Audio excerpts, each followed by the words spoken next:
Healthy India में आप सभी का स्वागत है। मैं हूं आपके साथ अनु सिंह। आज 28 जुलाई है, वर्ल्ड हेपेटाइटिस डे है।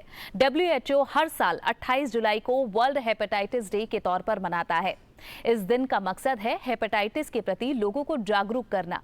हर साल इसे एक थीम भी दी जाती है। इस बार की थीम है हेपेटाइटिस कांट वेट। कोरोना महामारी के बीच कई बीमारियों का डायग्नोस और ट्रीटमेंट विलंबित हुआ है। ऐसा हेपेटाइटिस के साथ हम नहीं कर सकते क्योंकि ये एक खतरनाक बीमारी है। इस पर विस्तार से हमारे एक्सपर्ट से बात करेंगे आगे, लेकिन उससे पहले ये रिपोर्ट देखिए। शरीर को स्वस्थ बनाए रखने में लिवर का बड़ा योगदान होता है। यह भोजन में पोषक तत्वों को छांटकर अलग कर उन्हें अपने पास सुरक्षित रखता है और जरूरत के अनुसार शरीर के अलग अलग हिस्सों में उनकी आपूर्ति करता है। इतना ही नहीं, ये ब्लड में मौजूद विषैले तत्वों को पहचानकर उन्हें भी शरीर में फैलने से रोकता है। अगर शरीर का महत्वपूर्ण अंग बीमार पड़ जाए तो इसकी वजह से व्यक्ति को कई तरह की परेशानियों का सामना करना पड़ता है। जब किसी व्यक्ति के लिवर में सूजन आ जाती है तो उस शारीरिक अवस्था को हेपेटाइटिस कहा जाता है। हेपेटाइटिस को फैलाने में मुख्यतः 5 प्रकार के virus A, B, C, D और E को जिम्मेदार माना जाता है। हेपेटाइटिस A और E दूषित पानी और खाने से फैलते हैं। हेपेटाइटिस B का वायरस दूषित सुई, संक्रमित खून या असुरक्षित यौन संबंध से फैलता है। हेपेटाइटिस B और C से लिवर कैंसर की आशंका बढ़ जाती है। हेपेटाइटिस B, C और D संक्रमित व्यक्ति के खून या अन्य तरल पदार्थों के संपर्क में आने से फैलता है। हेपेटाइटिस B का वायरस संक्रमित स्त्री के गर्भ से शिशु में भी पड़ सकता है। सहवास के जरिए पुरुषों की तुलना में स्त्रियों को हेपेटाइटिस B और C होने की आशंका ज्यादा रहती है। गर्भवती स्त्रियों और बच्चों का इम्यून कमजोर होता है, इसीलिए इनका खास ध्यान रखना चाहिए। प्रेगनेंसी के दौरान इसकी जांच जरूर करवानी चाहिए। कोई भी लक्षण नजर आए तो बिना देर किए डॉक्टर की सलाह लेनी चाहिए। हेपेटाइटिस के लक्षण: बुखार, भोजन में अरुचि, पेट में दर्द, जी मिचलाना, पीलिया, पैरों में सूजन, मांसपेशियों में दर्द। ब्लड टेस्ट के जरिए इसकी पहचान की जा सकती है। इसके अलावा लिवर फंक्शन टेस्ट और अल्ट्रासाउंड से भी हेपेटाइटिस के सभी प्रकारों की जांच की जाती है। हालांकि हेपेटाइटिस से बचा जा सकता है अगर कुछ खास बातों का ध्यान रखा जाए, जैसे कि सफाई, गर्भवती स्त्रियों की विशेष जांच, बच्चों का समय पर टीकाकरण, वयस्कों के लिए भी टीकाकरण, ज्यादा घी, तेल और मिर्च मसाले से दूरी, सिगरेट और शराब से दूरी। हेपेटाइटिस से होने वाली बीमारी गंभीर रूप ले सकती है, लेकिन जागरूकता और सावधानी से हम इस वायरस और इससे होने वाली बीमारियों को मात दे सकते हैं। बस जरूरी है हेपेटाइटिस डे पर प्रण लेना कि इस वायरस के प्रति हम सभी सजग और तैयार रहेंगे। विश्व में हेपेटाइटिस जनित रोगों से हर 30 सेकंड में एक व्यक्ति की जान जाती है। इससे आप अंदाजा लगा सकते हैं कि ये बीमारी कितनी घातक है। इस पर अब चर्चा का समय है। हमारे कुछ एक्सपर्ट्स भी हमारे साथ जुड़े हुए हैं, उनका परिचय जल्दी से आपसे कराते हैं। सबसे पहले हम परिचय कराना चाहेंगे, स्टूडियो में हमारे साथ मौजूद हैं doctor Anoop Saraya ji. Welcome sir. आप प्रोफेसर एंड हेड हैं गैस्ट्रोएंट्रोलॉजी, एम्स न्यू दिल्ली से। बहुत बहुत स्वागत आपका शो में। शुक्रिया। हमारे साथ स्काइप पर इस वक्त जुड़ चुके हैं डॉक्टर SK सरीन जी। सर, आपका भी स्वागत है। आप senior professor and head department of hepatology and director हैं ILBS न्यू दिल्ली के। आपका भी सर बहुत बहुत स्वागत है। सबसे पहले डॉक्टर अनूप, आप ही से बात करना चाहेंगे, वर्ल्ड हेपेटाइटिस डे मनाने का क्या मकसद है और इसे 28 जुलाई को ही क्यों मनाया जाता है? देखिए, 28 जुलाई का जहाँ तक ताल्लुक है, इस दिन एक महान साइंटिस्ट जिनको कि नोबेल प्राइज भी दिया गया, डॉक्टर ब्लूमबर्ग, जिन्होंने हेपेटाइटिस वायरस को आइडेंटिफाई किया और इसका जीनोम उन्होंने आइडेंटिफाई किया, इसके टेस्ट इन्होंने निकाला, उसके लिए उनको नोबेल प्राइज़ दिया गया। ये दिन उनका एक्चुअली उनका बर्थडे होता है, इसलिए WHO ने ये 2010 में तकरीबन तय किया कि इस दिन को हम हेपेटाइटिस डे के तरह से मनाएंगे। तो तब से ये हर साल एक थीम के साथ इसको मनाया जाता है। बिल्कुल। डॉक्टर सरीन, आपसे समझना चाहेंगे, जो हर साल थीम दी जाती है और इस बार है हेपेटाइटिस कांट वेट, इस थीम के पीछे क्या उद्देश्य है? हेपेटाइटिस कांट वेट बहुत अच्छा, बहुत सुंदर उनका सटीक वो एक तरह से थीम है। जैसे हम कहते हैं हाँ भाई तू रुक जा, पहले उसको जाने दे क्योंकि वो ज़्यादा बीमार है। ऐसा नहीं है। करीब करीब अकेले 20 से करीब 250 250 मिलियन से 270 मिलियन लोग अफेक्टेड हैं और हेपेटाइटिस सी से करीब 170 मिलियन। तो आप देखें इन बीमारियों से या तो उनका लिवर सूख जाता है जिसे सिरोसिस कहते हैं या उनको कैंसर हो सकता है। तो इस थीम के पीछे डॉक्टर्स के लिए, परिवार वालों के लिए और मरीजों के लिए एक संदेश है कि आप इस वायरस से इन्फेक्टेड लोगों को उतनी तत्परता से, उतनी ही तरह से देखें। और क्योंकि इसकी वैक्सीन अवेलेबल है हेपेटाइटिस बी, उसका प्रिवेंशन का प्रोग्राम नहीं रोकें। क्या हो रहा है, कोविड हो गया, हम तो साहब टीका लगाने नहीं जा सकते, हमारा हेपेटाइटिस टीका नहीं होगा, हमारे बच्चे को नहीं लगेगा। हम लोग इसके नेशनल प्रोग्राम के हिसाब से बच्चा पैदा होने के 12 घंटे 24 घंटे में पहला टीका है, फर्स्ट के बाद में फिर दूसरा टीका 6 हफ्ते, 10 हफ्ते, 14 हफ्ते, 4 टीके जरूरी हैं। आप ये कहें कि जी कोविड है तो हमने हेपेटाइटिस बी का टीका नहीं लगाया, तो गलती आपकी है। सरकार दे रही है टीका, तो आपके बच्चे को अगर हेपेटाइटिस बी हो गया तो कौन जिम्मेदार हो? इसलिए ये थीम परिवार के लिए, मरीज के लिए और हेल्थ केयर वर्कर्स के लिए बहुत अहम थीम है और इसका हमें पूरा फायदा साल भर उठाना है। बिल्कुल। जिस तरह से हम बात कर रहे हैं WHO का ये जो इनिशिएटिव रहा है, क्या टारगेट है WHO का इस बीमारी को लेकर? ये जहाँ तक हेपेटाइटिस का सवाल है तो मेरे ख्याल से 2019 से जो असेंबली जो पाकिस्तान में हुई उसके बाद 20 दोनों में एलिमिनेशन हेपेटाइटिस का, और इसका उन्होंने फिक्स किया है कि हेपेटाइटिस को हमको हटा देना है दुनिया से और इसका 2030 तक का टारगेट रखा गया है जी। कि हमको ये टारगेट लेना है कि 30 तक हम हेपेटाइटिस को एलिमिनेट कर दें। बिल्कुल। तो ये लगातार रहा है और WHO भी इस बार भी जो ये जो स्लोगन दिया है कांट वेट, दरअसल इसका इंटेंट भी वही है कि पेशेंट जो जानता नहीं है, जिसको मालूम नहीं है कि हेपेटाइटिस के साथ जी रहा है, उसकी टेस्टिंग हो, उसकी टेस्टिंग के लिए वेट नहीं कर सकता। जिसको मालूम है उसे हेपेटाइटिस है, उसका ट्रीटमेंट हो। वो मदर जो कंसीव करती हैं उनकी स्क्रीनिंग हो ताकि ये मालूम हो कि अगर उनको हेपेटाइटिस बी है तो बच्चे में वो ट्रांसमिट ना हो, उसके लिए उनको वैक्सीनेट किया जा सके टाइमली बच्चे को। बच्चा जो पैदा होता है वो वैक्सीनेशन के लिए वेट नहीं कर सकता, so he also can not wait. और जो पेशेंट है वो डिस्क्रिमिनेशन ना फेस करे सोसाइटी में, वो उसके लिए भी वेट नहीं कर सकता। इसी तरह से जो पॉलिसी मेकर्स हैं उनकी भी ये रिस्पॉन्सिबिलिटी बनती है कि वो बजटरी एलोकेशन करें ताकि जो हमारा इंटेंट है, एम है एलिमिनेट करने का, वो भी वेट नहीं कर सकता। तो ये सारी चीज़ें जो हैं हेपेटाइटिस कैन नॉट वेट में, ये सारी चीज़ें एक के बाद एक आती हैं जी। और डॉक्टर सरीन, अब एक लेमन को समझाने के लिए, एक आम आदमी कैसे समझे हेपेटाइटिस क्या है, क्या इसके प्रकार हैं, उस पर थोड़ी सी जानकारी दीजिए, कैसे समझें लोग इसे? देखिए, हेपेटाइटिस को समझने के लिए ये हाथ अगर आप समझ लेंगे तो बहुत आसान है। ये छोटी उंगली है, ये हेपेटाइटिस ए मान लीजिए इसे, ये वाली उंगली। और अगर हेपेटाइटिस ए माने तो ये बच्चों में होता है और हर बच्चे को करीब करीब भारत में होता है और भोजन से और पानी से ये जाता है, स्कूल्स के अंदर सब जगह। दूसरा वायरस है जिसे हम हेपेटाइटिस ई कह सकते हैं, जो इस थंब से मैं डेमोन्स्ट्रेट कर रहा हूँ कि ये भी एक भोजन पानी के द्वारा जाने वाला, जनरली एडल्ट्स में होता है। फिर रहे बाकी 2 वायरस, जैसे हेपेटाइटिस बी और हेपेटाइटिस सी।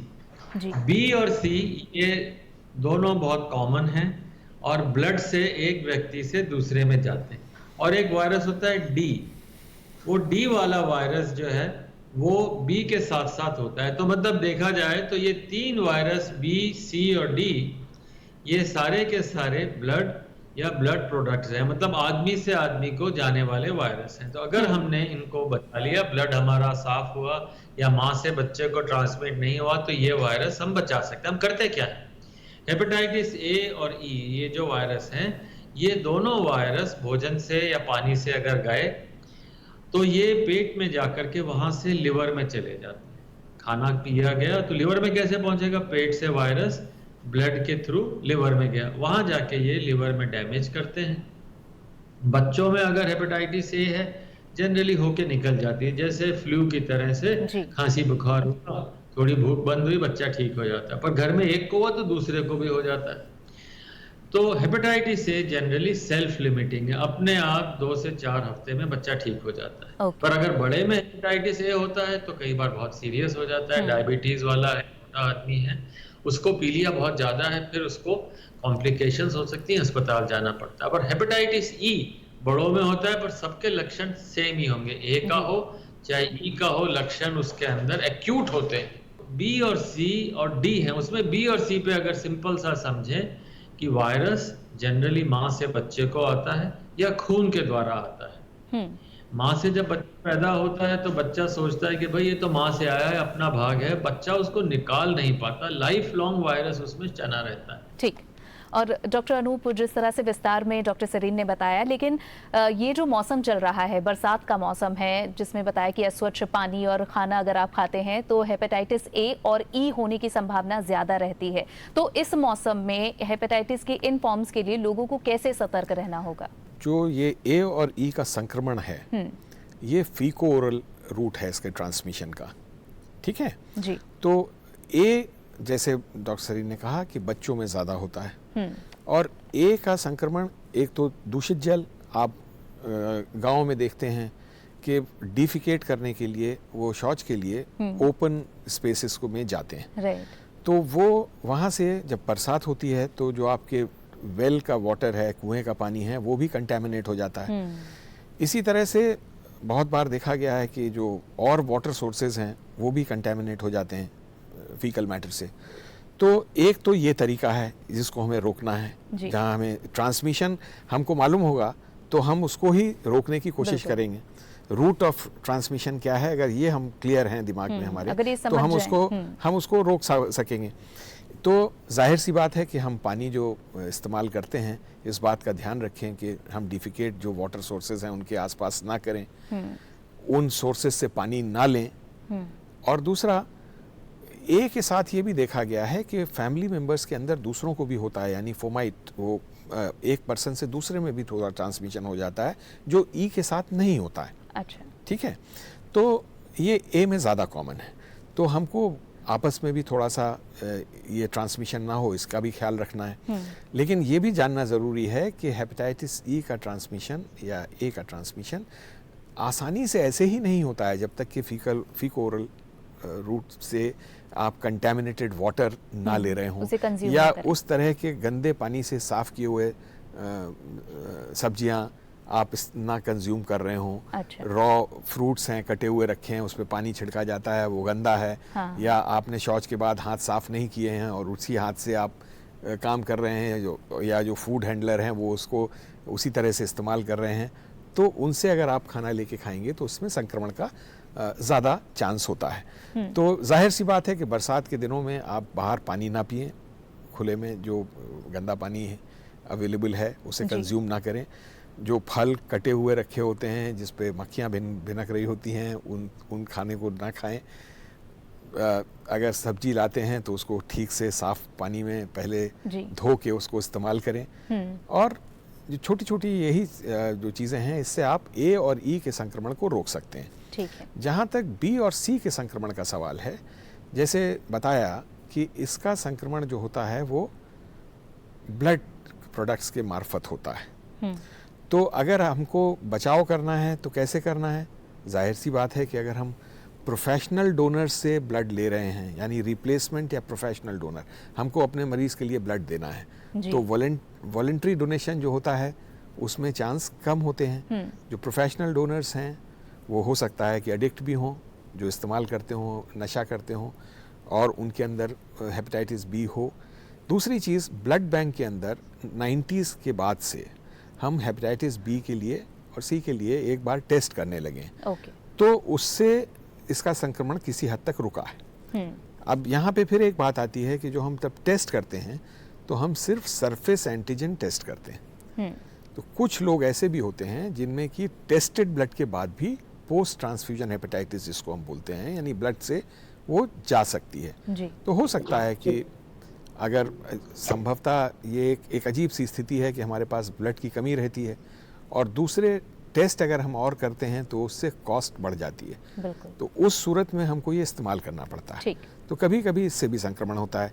तीसरी चीज़, हम नाई के पास जाते हैं, वो जो उस तरह इस्तेमाल करता है या ब्लेड इस्तेमाल करता है, उसके पहले अगर उसने किसी ऐसे व्यक्ति पे उसका इस्तेमाल किया है जो कि संक्रमित था या जिसको हेपेटाइटिस बी या सी थी, तो ये ब्लड से, वो माइक्रो कट से ये चूंकि उसमें जा सकता है। ब्रश, आप टूथब्रश शेयर ना करें बिल्कुल उसके साथ। इसी तरह से जो अनप्रोटेक्टेड सेक्स है वो अवॉइड करें। तो ये जो है। लोग टैटू बनवाते हैं उनके लिए भी कोई नसीहत? जी हाँ, ये भी आपने ठीक कहा। अगर आप टैटू के लिए जाते हैं तो जो इंक है या जो नीडल है वो हर पर्सन के लिए अलग हो, ये इंश्योर करें। इसी तरह से अगर आप प्रिकिंग के लिए जाते हैं, नोज प्रिक करनी है या ईयर प्रिकिंग के लिए जाना है, तो वहाँ पे भी जो नीडल यूज़ की जा रही है वो नई हो, कंटेमिनेटेड ना हो। ठीक। इसको, इन सब चीज़ों का अगर आप ध्यान रखेंगे, टाल शेयर करते हैं आप कई बार, ठीक, तो उससे जा सकता है। और ये बेसिक हाइजीन के भी कुछ मुद्दे हैं, है ना। इसमें भी एक चीज़ और है, जैसे कि जो सेक्सुअल रूट है ट्रांसमिशन का, वो सी के साथ इतना इम्पोर्टेंट नहीं है, बी के साथ है। बी में ज़्यादा होता है। ठीक। इसी तरह से जब हम ट्रांसमिशन की बात करते हैं तो सी का संक्रमण माँ से बच्चे में बहुत कम होता है, लेकिन बी का होता है। अच्छा। तो ये भी बड़ा इंपॉर्टेंट है कि हमको पता होना चाहिए कि संक्रमण के चांस किस में ज़्यादा हैं।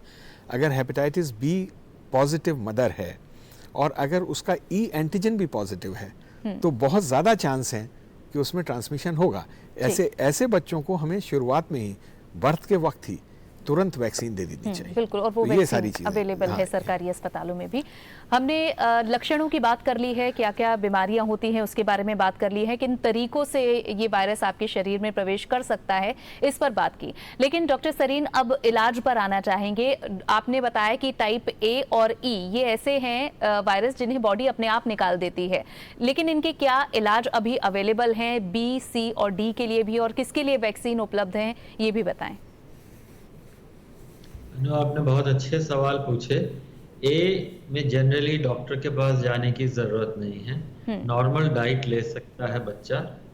हाँ, कई बार अगर उल्टियां हो, पेट में दर्द हो, बुखार बना रहे और उस बातचीत में थोड़ी गफलत लगे, मतलब he is not very coherent, बच्चा या एडल्ट भी, ऐसे में हमारे ये अलार्म सिग्नल्स हैं, चाहे ए हो या ई, उसमें अगर फीवर, पेन एब्डोमेन और वॉमिटिंग और बिहेवियर थोड़ा सा चेंज हो तो डॉक्टर के पास अस्पताल में जरूर लेके चले जाएं।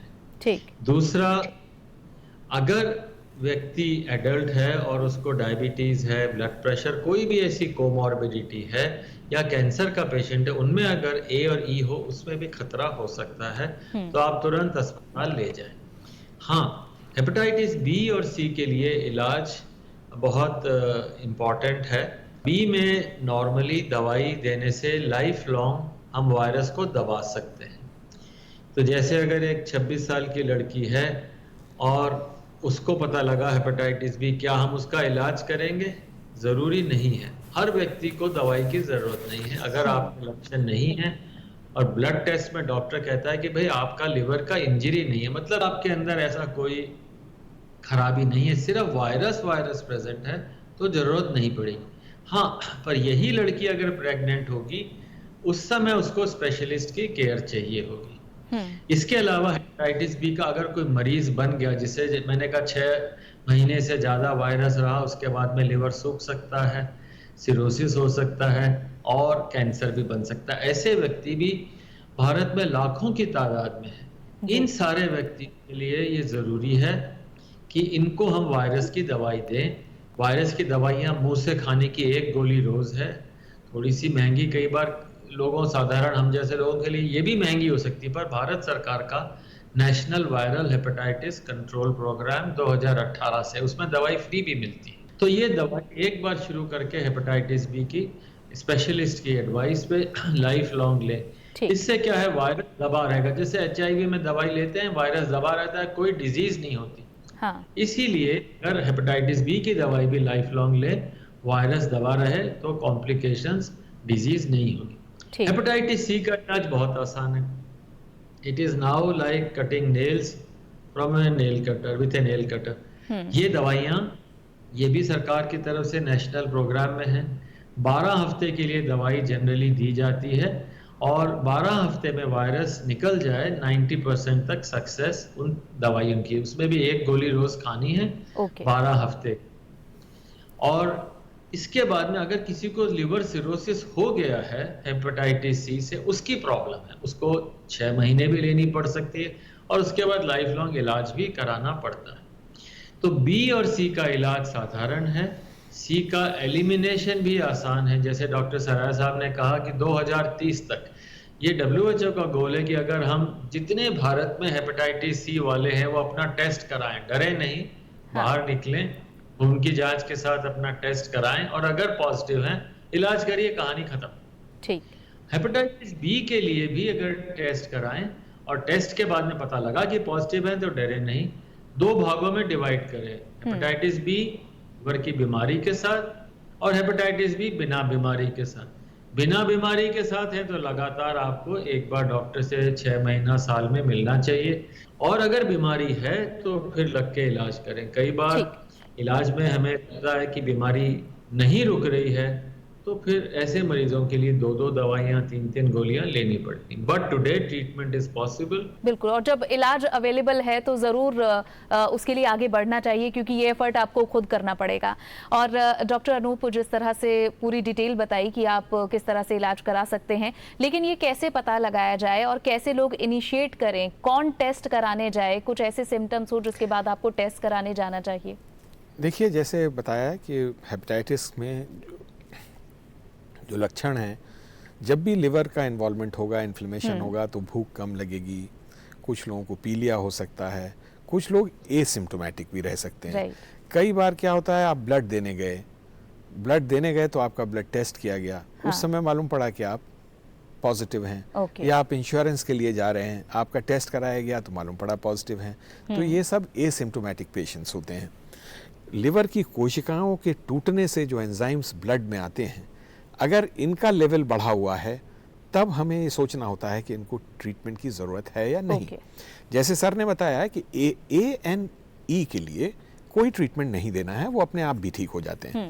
उनमें हमें ट्रीटमेंट की या उनके ट्रीटमेंट उनको हॉस्पिटल में रखने की ज़रूरत तब पड़ती है जब कोई कोर्स उनका कॉम्प्लिकेट कर जाए, यानी अगर उनके अंदर लिवर फेलियर के फीचर आने लगे, तब हमको ज़रूरत पड़ती है, अदरवाइज नहीं पड़ती।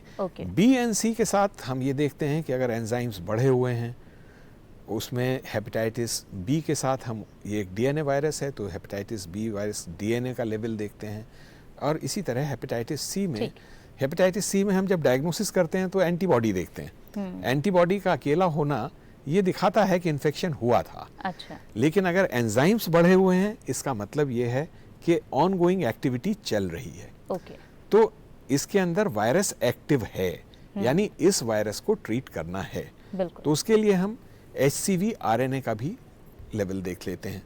इसी तरह ट्रीटमेंट के लिए, जैसे सर ने बताया कि वो तो दवाइयाँ तो हैं, अब हमें ये देखना है कि कौन रिस्पॉन्ड करेगा या नहीं करेगा, या क्या दवा देनी है। तो हेपेटाइटिस सी के अंदर हम जीनोटाइपिंग उसकी करते हैं।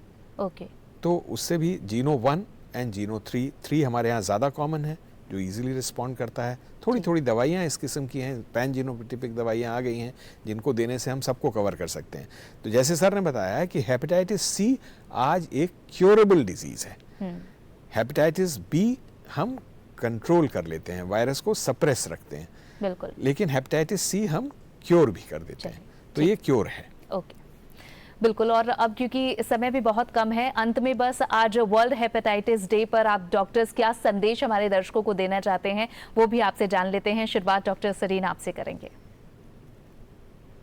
ये हेपेटाइटिस सी को 2030 तक खत्म करना है भारत से।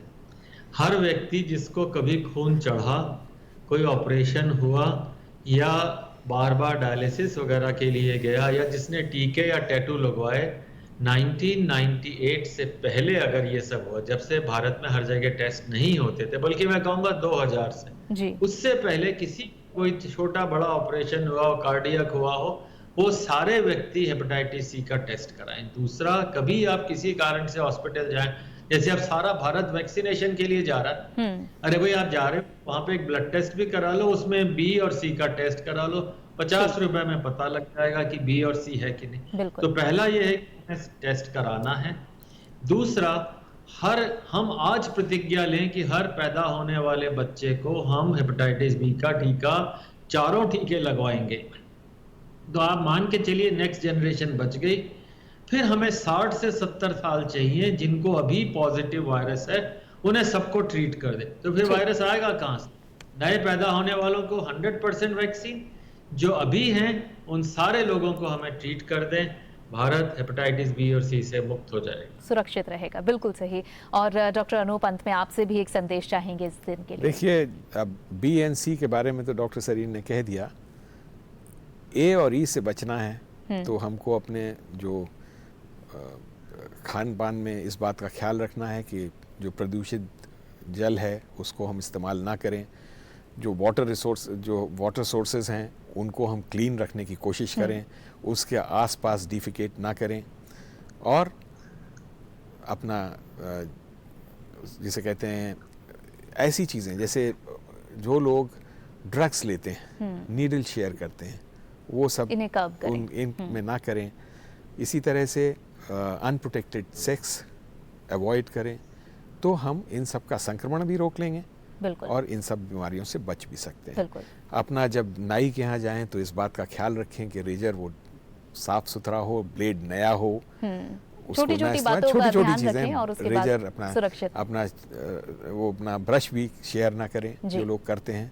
तो ये छोटी छोटी चीज़ें अगर हम ध्यान रखेंगे तो कम से कम जो संक्रमण होता है वायरस का, उससे हम बच सकते हैं। बिल्कुल। और हमें पूरी उम्मीद है कि आज के इस खास दिन पर इतनी सारी जानकारी और जागरूकता के साथ जरूर हम जो एक टारगेट 2030 तक इसे खत्म करने का रखा गया है उसे अचीव कर पाएंगे। और आप दोनों डॉक्टर्स का भी बहुत बहुत शुक्रिया हमारे साथ जुड़ने के लिए, हमारे दर्शकों को ये पूरी जानकारी देने के लिए। तो जिस तरह से हमने जाना कि वर्ल्ड हेपेटाइटिस डे पर किस तरह से एक थीम के माध्यम से, हेपेटाइटिस कांट वेट, इस थीम के माध्यम से जो टारगेट है उस पर एक छोटे छोटे कदम उठाकर हम आगे बढ़ने का प्रयास कर रहे हैं। लेकिन ये पूर्ण तभी होगा जब आम लोगों की भागीदारी इसमें रहेगी। इन तमाम जानकारियों का आप इस्तेमाल करें, इलाज भी मुमकिन है, आसान है, सस्ता है। जरूर इस तरफ कदम बढ़ाएं और हेपेटाइटिस को खत्म करें। फिलहाल के लिए बस इतना ही। हमारी पूरी टीम को दीजिए इजाजत। नमस्कार।